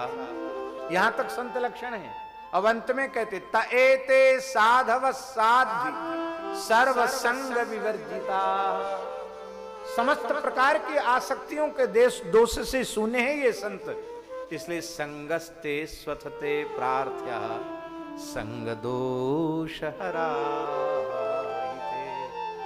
अथ शब्द है यहां, अथ इसका मतलब है निष्काम साधक को भजन साधन कुछ भी साधन बन जाए, उसके उस साधनानंतर उसे अपने आराध्य उपास्य इष्ट से कुछ भी नहीं मांगना चाहिए, पर साधन के पश्चात निष्काम भक्त को भी ठाकुर जी से मांगना चाहिए, रोज मांगना चाहिए। क्या मांगना चाहिए? एक माला भी जपे तो उसके बाद मांगना चाहिए। क्या मांगना चाहिए? संगस्ते स्वथते प्रार्थ्या, प्रार्थ्या करते काम्य, भगवान से कामना करनी चाहिए, हे नाथ जीवन की अंतिम श्वास तक आपके प्राण प्यारे संतों का संग हमें मिलता रहे। ठाकुर जी संतों का संग न हो तो ठाकुर जी की स्मृति में भी ठाकुर जी की विस्मृति का भय बना रहता, और भय नहीं, ठाकुर जी के स्मरण में भी उनका विस्मरण हो जाता है।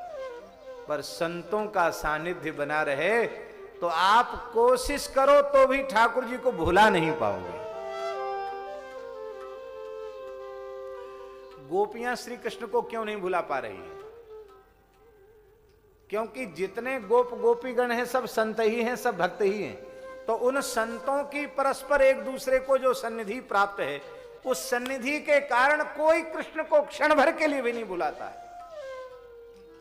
खूब कहते हैं, मृगयूरिव कपींद्रम विव्यधे लुब्ध धर्मा स्त्रियमकृत विरूपाम स्त्रीजित कामयानाम बलिमपि बलिमत्वा वेष्टयध्वांशवद्यः तदलमसित सख्यैः दुस्त्यजस्तत्कथार्थः दुस्त्यजस्तत्कथार्थः।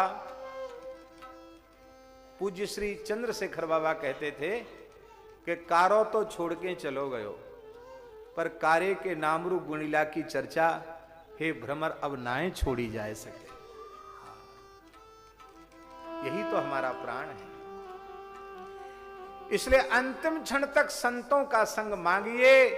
हे नाथ ऐसी कृपा करो कि जब यह शरीर अंतिम श्वास ले रहा हो उस समय भी वैष्णवों की संतों की करुणा भरी दृष्टि इस पर पड़ रही हो, हरिनाम संकीर्तन हो रहा हो, भगवत भागवत चरित्र का स्मरण किया जा रहा हो। संग दोष हराइते। तो पूरे प्रकरण में संत महिमा, और चौथे स्कंद में परम भक्त श्री ध्रुव जी का चरित्र प्रधान रूप से, और दूसरा प्रधान चरित्र है चौथे स्कंध में पृथु जी का। यद्यपि पृथु जी भगवान के 24 अवतारों में भगवान के अवतार हैं, लेकिन पृथु अवतार में भगवान अपने को भगवान प्रमाणित नहीं कर रहे हैं, पृथु अवतार में भगवान अपने को भक्त प्रमाणित कर रहे हैं। इसलिए पृथु चरित्र भी भक्त चरित्र ही है।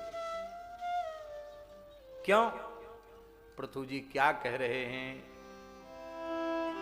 बोले हे भगवान, इन दो कानों से कथा सुनकर तृप्ति नहीं होती है।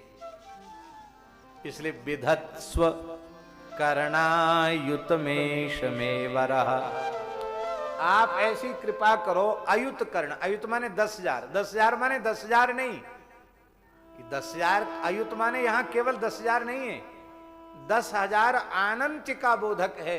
इसका तात्पर्य है आपकी कथा सुनने में हमारा रोम रोम श्रवण बन जाए, हम रोम रोम से आपकी कथा सुने।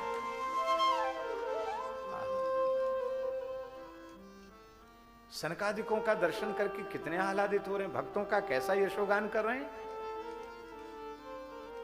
महाराज जी चौथा स्कंद भी भक्त चरित्र ही है। भगवान तो खीर में मिश्री के स्थान पर आए और 5वें स्कंध में महाभागवत प्रियव्रत के चरित्र से ही आरंभ है। और फिर जड़भरत जी का चरित्र, और जड़भरत जी के चरित्र में भी संत महिमा। रहु गणित तपसा न याति, न चेद्यया निर्वपना ग्रहाद्वा, न छंदसा नैव जलाग्निसूयैर्विना महत्पाद रजोभिषेकम। संत चरण रज में अभिषेक की महिमा का वर्णन किया जा रहा है। यहां व्याख्यान नहीं करें, व्याख्यान करेंगे समय बहुत कम हो जाएगा, इसलिए केवल संकेत मात्र। 5वें स्कंध में भी संत महिमा, और 6ठे स्कंध में महाराज जी 6ठे स्कंध में संत की परिभाषा को अत्यंत सरल कर दिया है। क्या? नहीं तो संत की परिभाषा बड़ी कठिन है। इतने गुण जामे सो संत, श्री भागवत मध्य जस गावत, श्रीमुख कमलाकंत।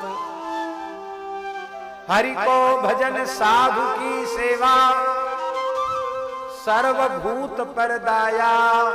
हिंसा दंभ लोभ छल त्यागे, विष सम देखे माया। सहनशील आशय उदार, अति धीरज सहित विवेकी।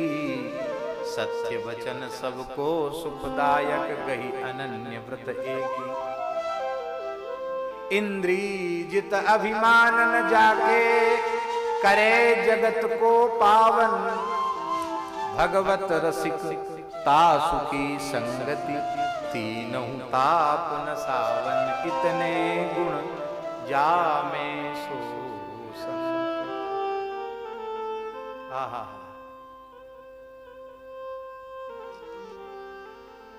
अच्छा ठाकुर जी एक बात बताइए कि इतने गुण जामे सो संत, इनमें से अजामिल में कौन सा गुण है? बोलो। किसी भी संतोचित गुण की छाया भी क्या अजामिल में मिलेगी?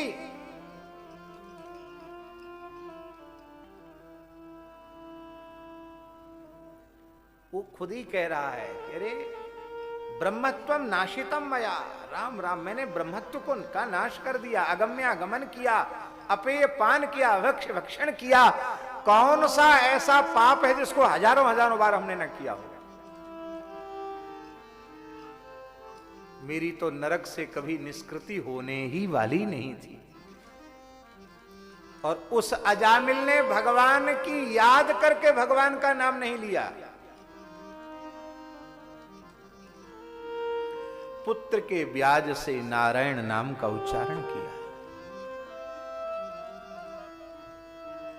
और यमदूतों ने कहा कि पापी है, इसको हम नरक ले जाएंगे।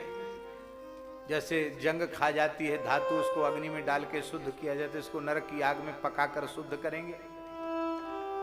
भगवान के पार्षदों ने करे, मूर्ख राजो, बार बार इसको पापी पापी कह रहे हो। पापी नहीं है, ये भक्त है। अरे ये कब से भक्त हो गया? इसने अपने पापों का प्रायश्चित कब कर लिया? अरे तुम तो एक जन्म की कह रहे हो। अयम ही कृत निर्वेशो जन्म कोट्यंहसामपि यद व्याजहार विवशो नाम स्वस्त्ययनम हरे। इसने विवश होकर भगवान के नाम का उच्चारण किया। इसने एक जन्म की क्या चले करोड़ों करोड़ों जन्मों के पापों का प्रायश्चित कर लिया। इसका मतलब ठाकुर जी दास को ऐसा लगता है, और ये भाव हम पहली बार बोल रहे हैं यहां से गुरु जी की कृपा से, हमको ऐसा लगता है कि एक बार भी जिसकी जिह्वा से नाम प्रकट हो गया,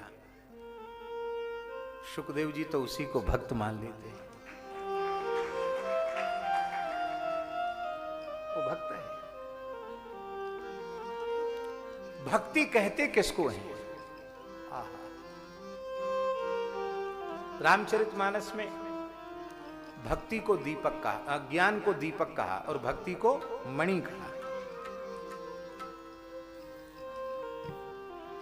राम भगति मणि उर्बस जाके, राम भगति मणि उर्बस जाके, दुख लवलेस ना सपने उतारे, दुख लवलेस ना सपने उतारे, दुख लवलेस ना सपने उतारे, दुख लवलेस ना सपने उतारे।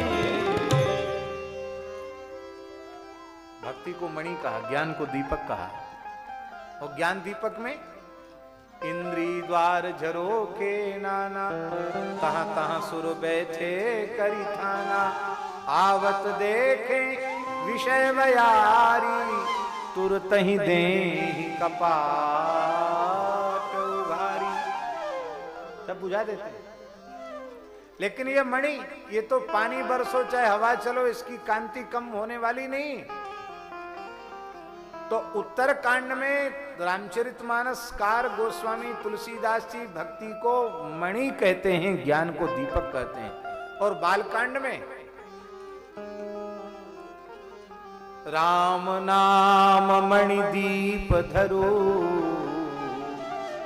जीह देहरी द्वार, तुलसी भीतर बाहिर, जो चाहसी उजियार। वहां है भगवान नाम ही भक्ति है। अजामिल का जो चरित्र है ना, वो नाम महात्म्य का चरित्र नहीं है। यहां सामने आ जाए, नामाभास महात्म्य का चरित्र है। नामाभास, नाम महिमा कौन कहे भाई? कहू कहाँ लगी नाम बढ़ाई, राम न सके नाम गुण गाई, राम न सके नाम गुण गाई। ब्रह्म राम ते नाम बड़, तो वहां भी भक्त चरित्र ही है। अजामिल को भक्त माना। महाराज जी, नाभाजी ने अजामिल को भक्त माना। अजामिल का चरित्र भक्तमाल में है। भक्त नहीं होता तो भक्तमाल में नाम उसका कैसे आता? प्रियादासी टीका में लिखते हैं, अजामेल नाम पितुमात नाम धरो सांचो भयो। वो कहते अजामिल नाम इसका सच्चा हो गया। कैसे? बोले पिताजी ने नाम धर दिया अजामिल। अजा माने माया, मिल माने मिल गया, माया से मिल गया। वो माया तो प्रत्यक्ष वो थी ही, उससे मिल गया। वो तो घोर तामसी माया थी जिससे वो मिला और पतन हो गया। और बोले जब संतों की कृपा होगी तो भी अजामिल नाम सांचो भयो। कैसे? बहुत प्यारा भाव ठाकुर जी। पहले अजा से मिल गया, तिया छूटी शुभ जाति की, विषयागामी हो गया। और फिर अजामिल हो गया संतों की कृपा से। अजा से अमिल, अजा अमिल। अजा माने माया, अमिल माने उससे मुक्त हो गया। माया से मुक्त हो गया। तो पहले माया से बद्ध हो गया और अब जब भक्त हो गया तो माया से मुक्त हो गया, अमिल हो गया माया से। अजामिल पर संग यह निर्णय परम धर्म के जान, इनकी कृपा और पुनि समझे द्वादश भक्त प्रधान। और भैया छठे स्कंद में महाभागवत वृत्तासुर का चरित्र तो क्या कहना, भागवत धर्म का प्राण है वो। और इस वृत्त चतुश्लोकी में भी प्रधान क्या है, अंतिम क्या है, पूरा नहीं कहना। एक तो दासानुदासो भवितास में हुआ, वो तो है ही है।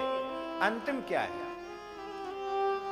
ममोत्तम श्लोक जने सुसख्यम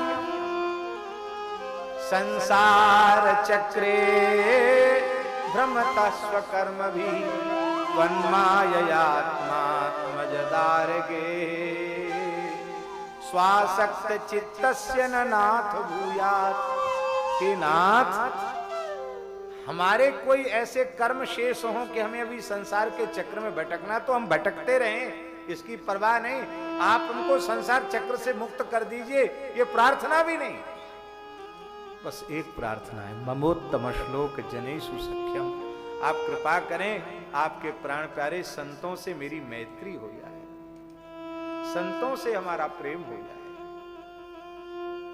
देह गेह में आसक्त विषयी पुरुषों से हमारा कोई सरोकार न रहे, हमारा प्रेम संतों से हो जाए। और 7वें स्कंध में तो पूरे के पूरे स्कंध में ही प्रहलाद जी का चरित्र है प्रधान, जिसमें प्रहलाद चरित्र की विशेषता क्या है। आस्तिक को भगवान का दर्शन कराना सरल है, भगवान के अस्तित्व में विश्वास करता है, उसको कह दो भाई ये मंत्र जपो, ऐसे ध्यान करो, ऐसे करो, ऐसे करो, भगवान मिल जाएंगे, मिल भी जाते हैं। लेकिन जो सर्वथा भगवान की सत्ता को ही नकार रहा हो, उसे खंभ से भगवान का प्रत्यक्ष अनुभव करा देना, ये सामर्थ्य प्रहलाद जी की। यस्त्वया मंदभाग्योक्तो मदन्यो जगदीश्वर क्वासौ, बोले सर्वत्र तो कस्मात् स्तंभेन दृश्यते। प्रहलाद जी ने कहा हमारी नजर से देखो तो खंबे में भी दिखाई पड़ेगा, और खंभ फाड़ कर नृसिंह प्रकट होगा। इसलिए सप्तम स्कंद भी प्रहलाद चरित्र, भक्त चरित्र प्रधान है वहां। और अष्टम स्कंध में भी आत्मसमर्पण भक्ति के आचार्य बलि का ही प्रधान चरित्र है। और परम भागवत सत्यव्रत मनु का चरित्र मत्स्यावतार के प्रसंग में। और 9वां स्कंध तो भक्त नामावली है, क्योंकि 9वें स्कंद का लक्षण ही है ईशानु कथा। ईश माने सीधा साधा अर्थ भगवान, अनु माने अनुचर सेवक भक्त, उनकी कथा। और इस भक्तमाल का सुमेरु कौन है? इस 9वें स्कंध के भक्तमाल के सुमेरु भक्तराज अम्बरीश हैं। इसलिए अम्बरीश जी के चरित्र में लिखा है भक्तो भगवतो भवेत्। अम्बरीश जी के चरित्र का श्रवण करने वाला भगवान का भक्त हो जाता है। वहां भी भक्तों का परत तो प्रमाणित हुआ है। आप लोग कहेंगे 9वें स्कंध में रामकृष्ण का चरित्र भी तो आया, तो राम जी भी श्री राम ओ भक्त भक्तिमान, अध्यात्म रामायण में लिखा है।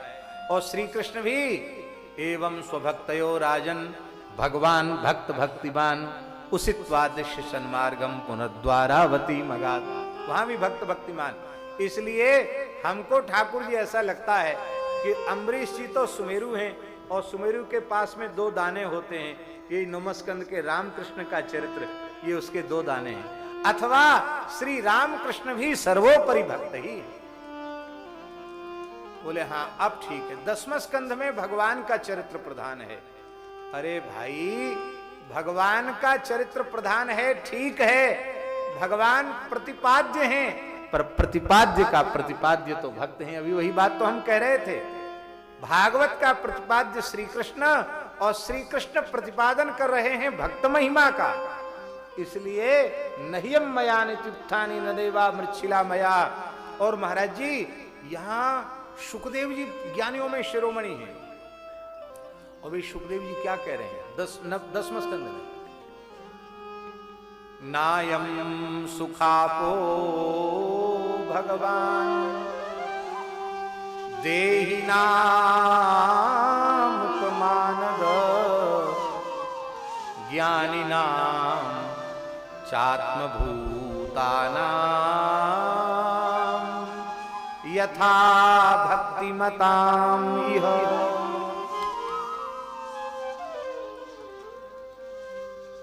हम तो उनसे प्रार्थना करते हैं, कहां की बात है, हाँ अभी सागर की ही बात है।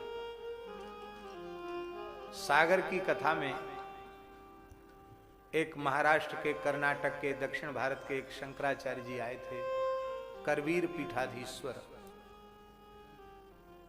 बहुत अच्छे विद्वान हैं, बहुत अच्छे महापुरुष हैं, उनको हम सादर दंडवत प्रणाम निवेदन करते हैं। पर क्या करें, हमारा भी माथा तो माथा ही है। वे कृपा करके पधारे तो उन्होंने सीधे ही कह दिया कि श्रीमद् भागवत का तात्पर्य केवल केवल केवल और केवल कैवल्य ज्ञान में ही है, भक्ति में बिल्कुल तात्पर्य भागवत का नहीं है, इसका तात्पर्य तो कैवल्य मोक्ष में ही है। और बड़ा सुंदर उन्होंने अपना वक्तव्य दिया।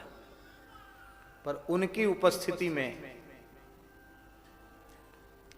दास ने कथा कहना तो हम भूल ही गए, उसी को कहने लगे, ओ कहां कहां कहां कहां भक्ति का प्रतिपादन है।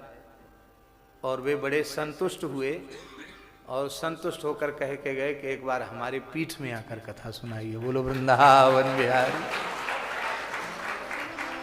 अभी विद्वान थे, महापुरुष थे, नहीं तो उनको बुरा लगना चाहिए था। बताओ, मैं जगतगुरु शंकराचार्य, वो मेरी ही बात का बिल्कुल ढिग धर के खंडन कर दिया इसने। ऐसे ऐसे वाक्य भागवत के पढ़ने के बाद भी हमारे मन में संदेह है कि भागवत का तात्पर्य अमुक में है, अमुक में है, अमुक में है। ज्ञानी कर्मठ एंच अर्थ को अनर्थ मानत। भागवत का तात्पर्य केवल और केवल विशुद्ध भगवान की भक्ति में है। दास ने उनसे निवेदन किया था कि अद्वैत परंपरा के महान आचार्य श्रीधर स्वामी पाद कहते हैं, धर्मः प्रोज्झित कैतवत्र परमो प्र उपसर्गे नात्र मोक्षा विसंधिरपि निरस्ता। वे कह रहे हैं प्रा उपसर्ग लगा के मोक्ष की अभिसंधि भी निरस्त कर दी गई है, और आप कहते हैं कि मोक्ष में ही तात्पर्य है। ये कैसे है?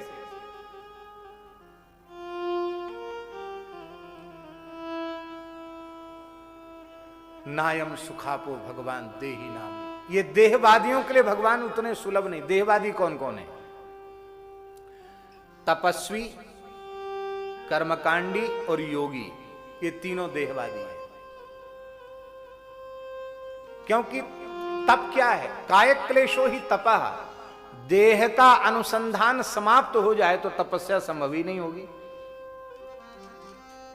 देहानुसंधान समाप्त होने पर तपस्या की आवश्यकता ही नहीं है, क्योंकि देह की शुद्धि के लिए ही तप है, और देह से ऊपर उठ गए तो तप की क्या आवश्यकता है?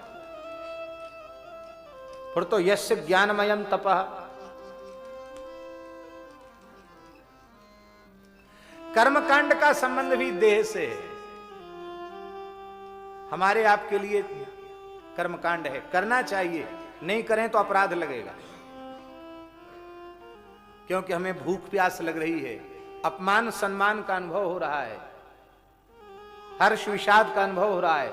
देह के धर्म हमारे देह के साथ जुड़े हुए हैं, इसलिए हमें शास्त्रीय शौचाचार सदाचार का यथासाध्य पालन करना ही चाहिए। पर हम पूछते हैं जड़ भरत जी के लिए कौन सा शौचाचार है, ऋषभ देव जी के लिए कौन सा शौचाचार है? तो उनका कर्मकांड निवृत्त हो चुका है, क्योंकि देहाध्यास ही नहीं है तो कर्मकांड कहां से आएगा? इसका मतलब देहाध्यास के रहते हुए कर्मकांड, देहाध्यास के रहते हुए तपस्या, और देहाध्यास के रहते हुए योग।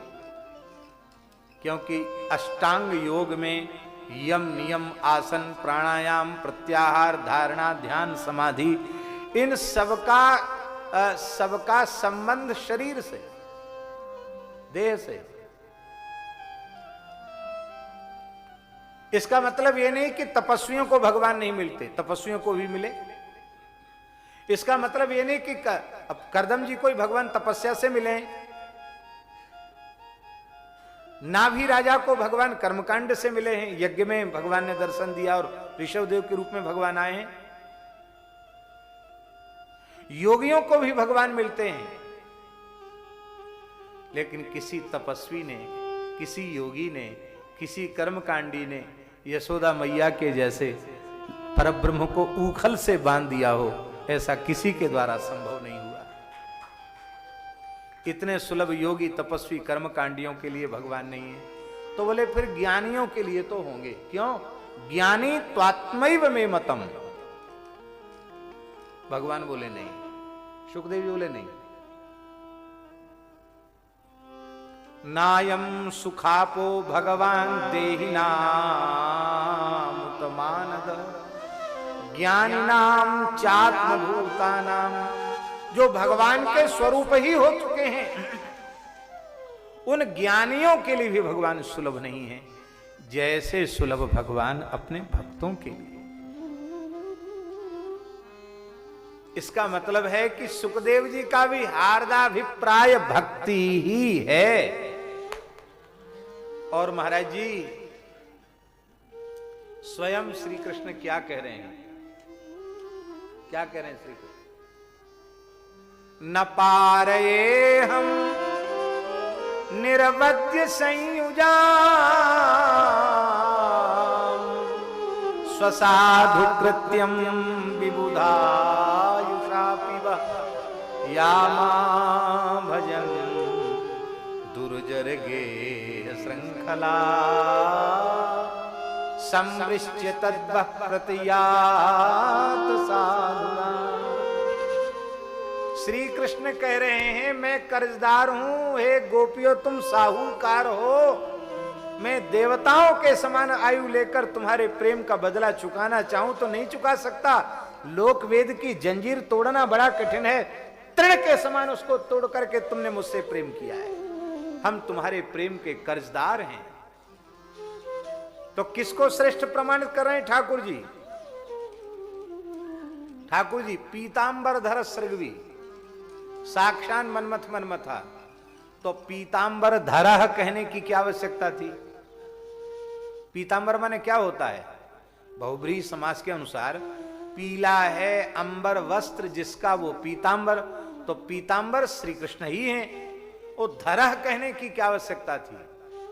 महापुरुषों से मुखारबिंद से हमने सुना है कि ठाकुर जी ने पीतांबर तो धारण किए थे, उससे ऐसे अपने हाथ ऐसे बांध लिए ठाकुर जी ने। पीतांबर धरा माने पीतांबर से अपने हाथ पाथ बांध लिए।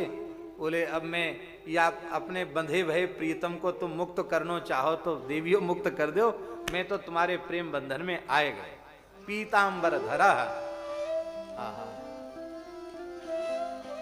और ब्रह्मविद वरिष्ठ उद्धव जी क्या कह रहे हैं?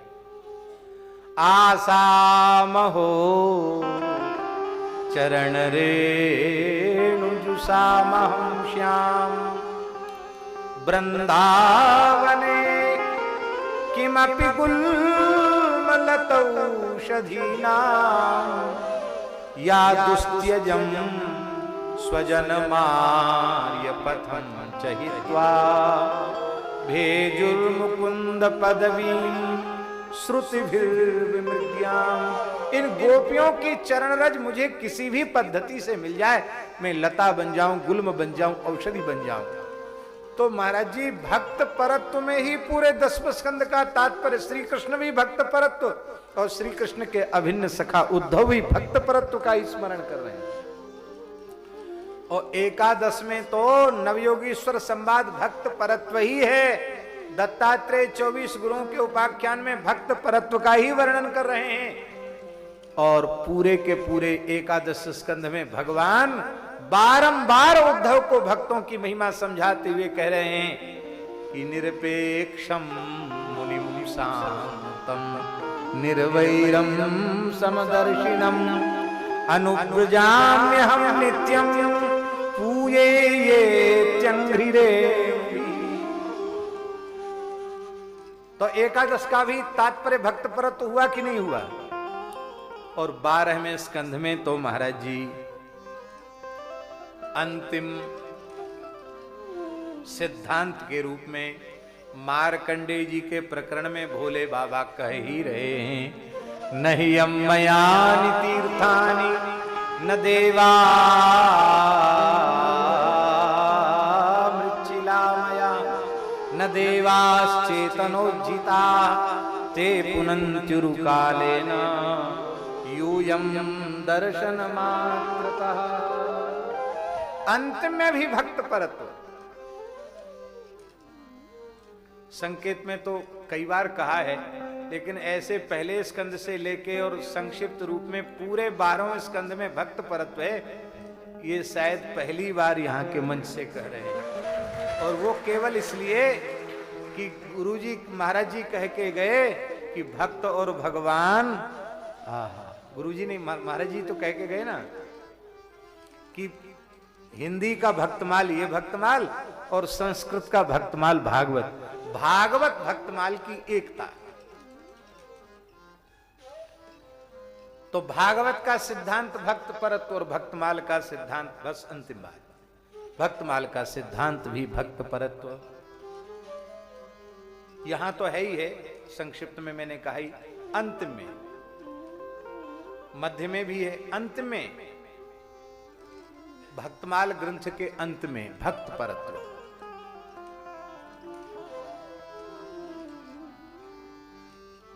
कवि जन करत विचार बड़ो को ताही भनीजे। कवि जन करत विचार बड़ो ताही भनीजे। को कह अबनी बड़ी जगत आधार भनीजे। को कह अबनी बड़ी जगत आधार भनीजे। सोधारी शेर शेष शेष सेव भूषण कीनो। सोधारी शेर शेष शेष सेव भूषण कीनो।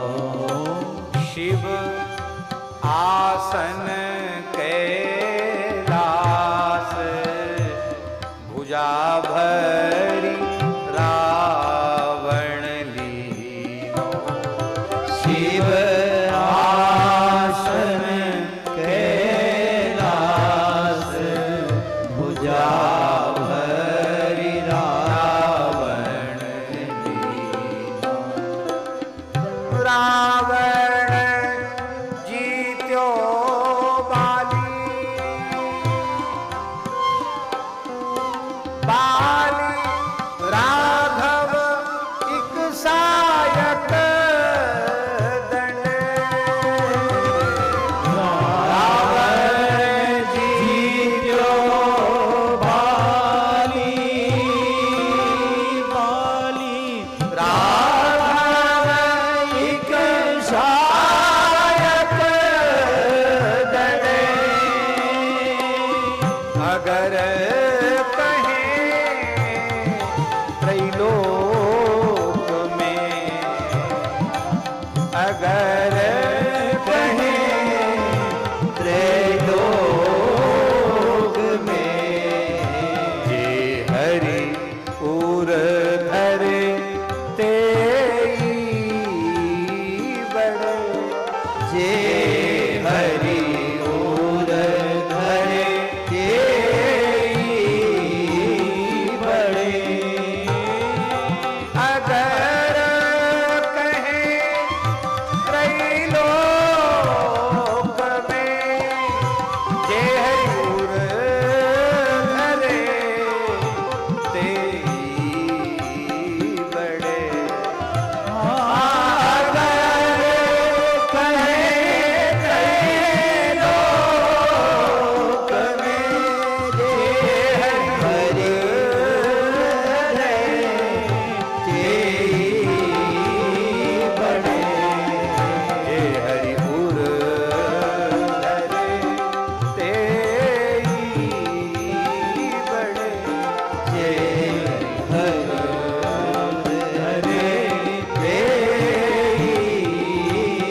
हड़बड़ी में काम ठीक रहेगा नहीं। 6 से ऊपर हो रहे हैं, यहीं विराम करते हैं। ठाकुर जी रात्रि को 1:30 बजे तो हम आए और लगभग 2:15 बजे के बाद विश्राम में गए। और 4 बजे उठने का नियम हमने बनाया, तो हमने कहा भाई हमको तो पालन करना ही पड़ेगा। तो एक बार तो जब अलार्म घंटी बजी तो मन ने कहा कि नहीं पड़े रहो आधा घंटा और। मैंने कहा नहीं, कानून बनाने वाले को पहले खुद पालन करना चाहिए। तत्काल उठ करके हम स्नान गृह में चले गए और फिर सोचते थे कि आज संध्या के बाद फिर थोड़ा विश्राम मिलेगा, लेकिन भक्तों ने अपना मंगलमय दर्शन इतनी बड़ी संख्या में दिया कि विश्राम नहीं हुआ। फिर महाराज जी को वहां चले गए और मुश्किल से 15-20 मिनट हमको आज विश्राम हुआ होगा। तो थोड़ा सिर भी भारी, लेकिन पता नहीं वो भारीपन कहाँ चला गया भगवान की चर्चा करते ही। तो ठाकुर जी की बड़ी कृपा, कल ठीक 2 बजे से और कथा आरंभ हो जाएगी और 6 बजे तक कथा चलेगी। ठीक समय से आरंभ होगी, ठीक समय तक चलेगी। आज आप लोग थोड़ा पहले आ गए और समय से आए, पहले नहीं है, आप लोग समय से आए और हमारे आने में थोड़ा विलंब हुआ क्योंकि पहला दिन था। पूज्य श्री रमण रीति वाले महाराज जी के यात्रा में आज भंडारा भी था और उनका स्वास्थ्य भी कुछ शिथिल है, लेकिन फिर भी वे बहुत कृपा करके उन्होंने वो आए। और वस्तुतः ठाकुर जी को, इंद्रेश जी को, गुरु जी को, इस घर को महाराज जी अपना ही स्थान मानते हैं, इसलिए महाराज जी ने सहज कृपा हम सब पर की। इन्हीं शब्दों के साथ हम पूज्य गुरुदेव के चरणों में उन्हीं के पढ़ाए हुए शब्दों को समर्पित करके विराम लेते हैं।